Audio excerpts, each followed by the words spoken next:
All right, it was a wild but slow chase overnight in the Oaklawn neighborhood of Dallas. It ended with the arrest of one man. Good evening, I'm Steve Eager. Hi, everybody. I'm Heather Hayes. Dallas Fire Rescue was called to the scene for a possible car on fire.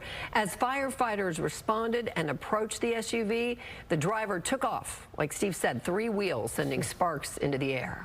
Crazy. Alex Boyer in studio. He's been following the story for us today. Alex?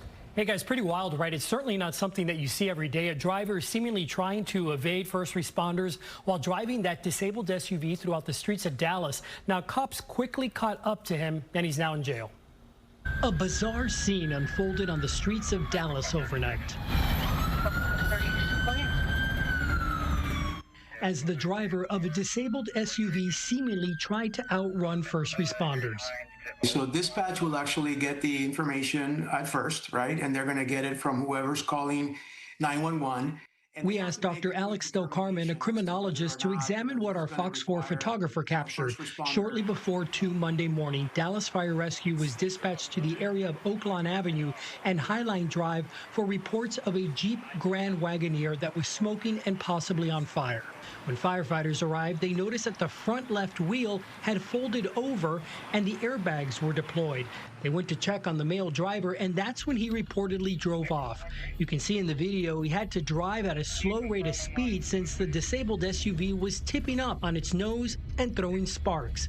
DFR called Dallas police to assist. The reason why you would want law enforcement involved is because law enforcement is trained specifically to engage individuals that are fleeing from a criminal offense, whereas, firefighters would not necessarily have the equipment, the training, or the enforceability to do that.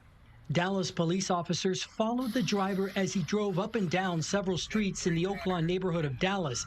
He eventually pulled into a parking lot off North Stemmons Freeway.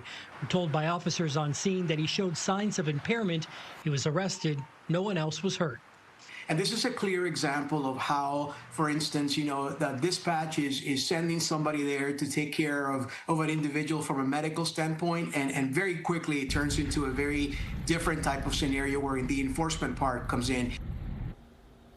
And we're also told that officers found dozens of volleyballs inside of the guy's SUV. It is worth noting that there is a volleyball tournament in town this week. The driver's identity has not yet been released. Dallas police tell me that charges are pending. Back to you guys. All right, Alex Boyer in studio. Thank you, Alex.